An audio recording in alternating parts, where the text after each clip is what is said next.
Dans cette vidéo, je vous propose de découvrir la création d'une machine virtuelle macOS 10.14 avec Parallel Desktop version 15. Dans la première partie, on pourra créer une machine virtuelle macOS 10.14 depuis l'installateur standard d'Apple sous macOS 10.14 dit Mojave. Avant le lancement de Parallel Desktop, voyons l'environnement. On est sur un Mac sous macOS 10.14 Mojave. On dispose d'une clé USB qui sera nécessaire pour créer une image disque. Et ensuite, l'installateur est sur un disque externe. Voilà, c'est dans le dossier Install Mojave. Je lance maintenant Parallel Desktop 15. Parallel Desktop est maintenant lancé. Voici les différentes machines qui sont déjà installées. Je vais en ajouter une nouvelle en cliquant sur Fichier nouveau. Et ensuite, je clique sur Installer Windows et autres systèmes. L'installateur de Parallel 15 a trouvé l'outil d'installation de macOS Mojave qui est installé sur un disque externe. L'installateur de Parallel 15 demande la disposition d'un espace pour créer une image disque. Là, je l'installe sur le disque externe, enfin sur la clé EMTech, et je fais enregistrer.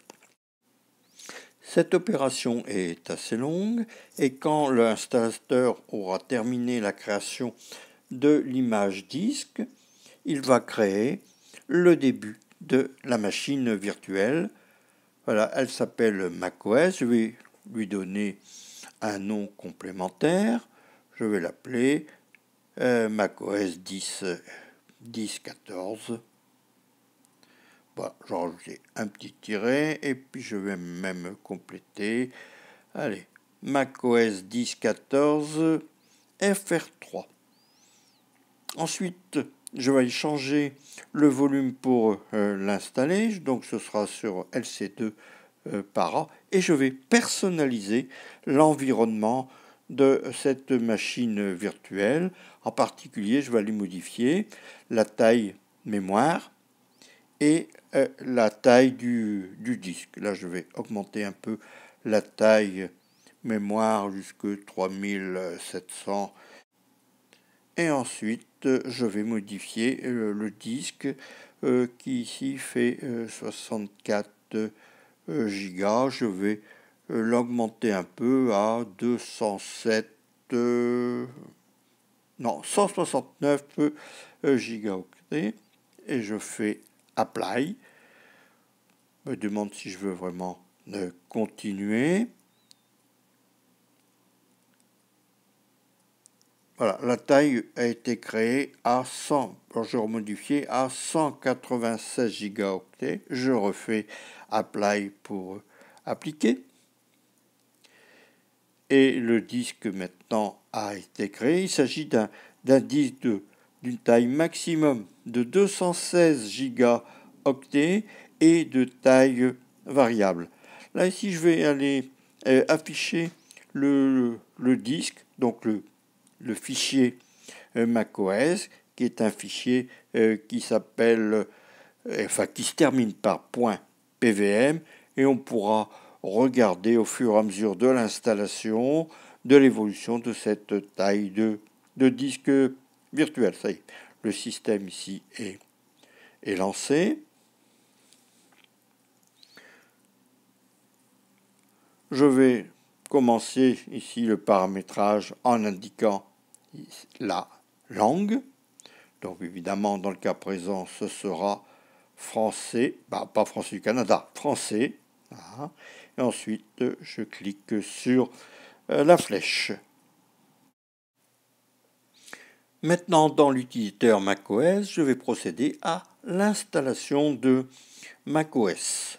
Donc j'ai cliqué sur Installer macOS et je clique sur Continuer.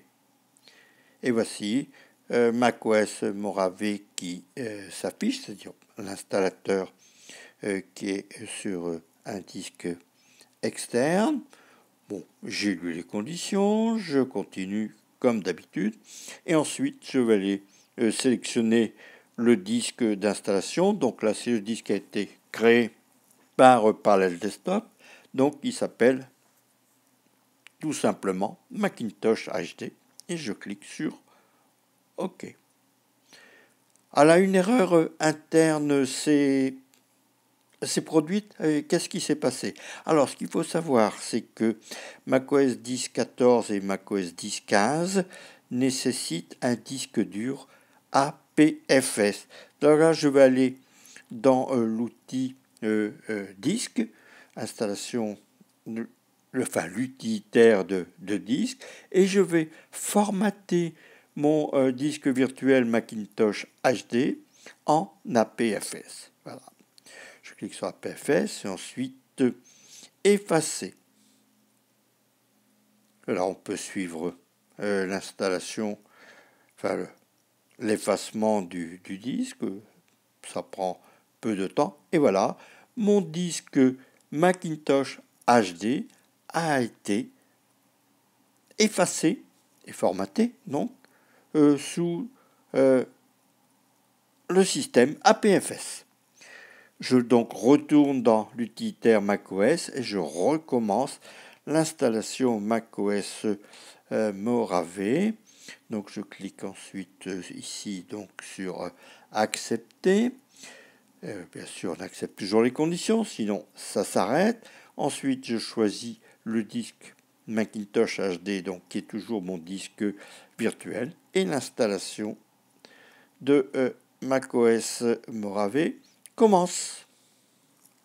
Bon, là aussi, c'est une opération qui va être assez longue, bon, et toujours dépendante de la vitesse de votre ordinateur et du type de disque que vous avez. Alors, ce qu'il faut savoir, c'est que le disque qui est alloué à cette machine virtuelle est un disque externe, mais qui est actuellement, dans le cas de LC2, là, c'est un disque magnétique. Bon, ultérieurement, j'irai déplacer mon fichier PVM. Voilà, l'installation est presque terminée. On va aller faire le paramétrage habituel de macOS 10.14, donc toujours le Mojave. On va choisir la langue. On va choisir, donc ça c'est déjà fait, la langue, le parallèle pour les heures. Bon, là, il y a des choses, je ne vais pas maintenant installer mon compte Apple, je le ferai plus tard. Donc là, toujours, on accepte les conditions. Je vais, de façon habituelle, donner un nom d'utilisateur qui générera un nom à ma machine virtuelle de façon interne. Et bien sûr, je lui donne un mot de passe, comme on le fait sur un compte normal du Mac. Là, je clique sur continuer. Dans la configuration express, je vais apporter quelques modifications. Je ne vais pas utiliser la localisation de cette machine virtuelle. Je pense que ça ne servira pas à grand chose. Ah oui, là j'avais parlé du fuseau horaire tout à l'heure, mais j'étais un peu vite. Voilà, je règle mon fuseau horaire. Donc il sera mis sur Bordeaux. Et ensuite continuer. Je ne vais pas partager une analyse avec Apple et je clique sur continuer. Je ne vais pas configurer Siri maintenant, je ferai plus tard et je clique sur continuer. Je choisis le style clair, c'est plus facile après pour les captures d'écran qui sont plus claires. Et voilà, la configuration du Mac est maintenant terminée. Et voilà, ma machine virtuelle est au-dessus de la machine réelle qui est en dessous. Là, j'ai lancé parallèle.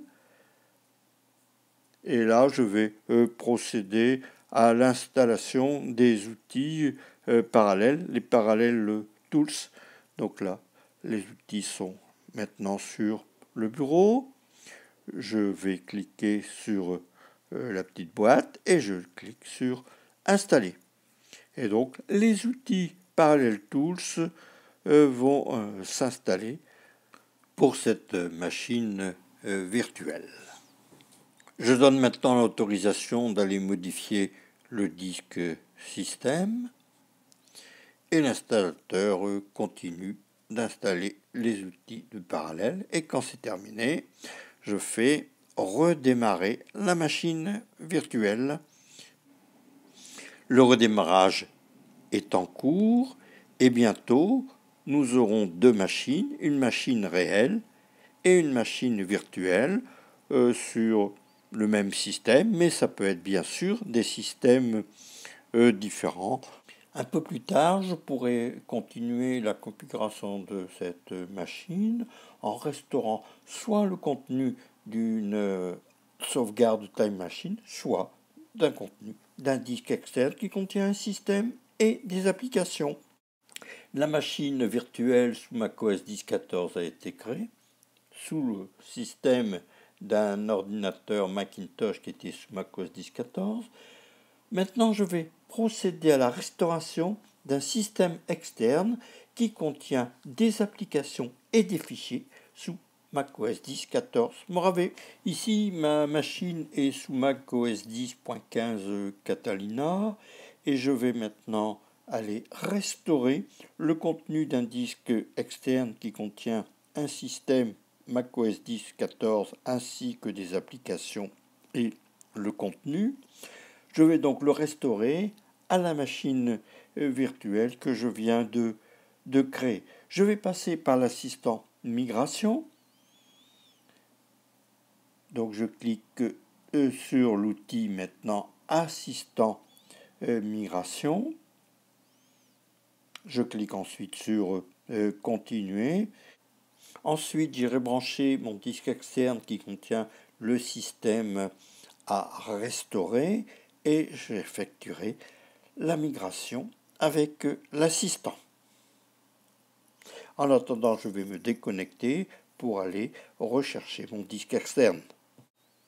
J'ai relancé ma machine virtuelle et j'ai branché mon disque externe SSD2 X14FR sur cette machine virtuelle. Et maintenant, je vais procéder à la restauration, c'est-à-dire au transfert des informations et des données venant de ce disque externe, donc qui contient un système macOS 10.14 ainsi que des applications et différents fichiers utilisés pour ces applications.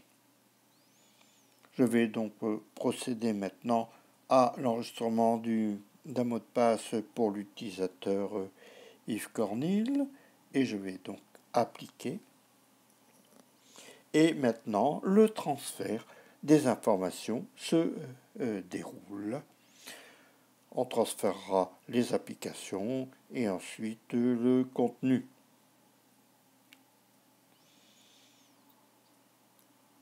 Cette opération est aussi un peu longue et dépend là aussi de la vitesse de votre ordinateur et des disques externes et internes, concernant aussi pour votre machine virtuelle.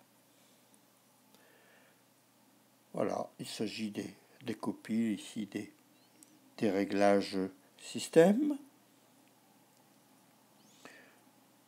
Voilà, c'est toujours les copies des réglages système.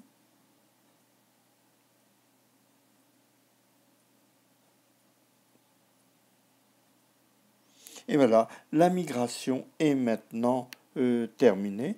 Donc maintenant, on a un système complet qui contient des applications issues d'une sauvegarde d'un disque externe, donc qui contenait un système complet avec ses applications.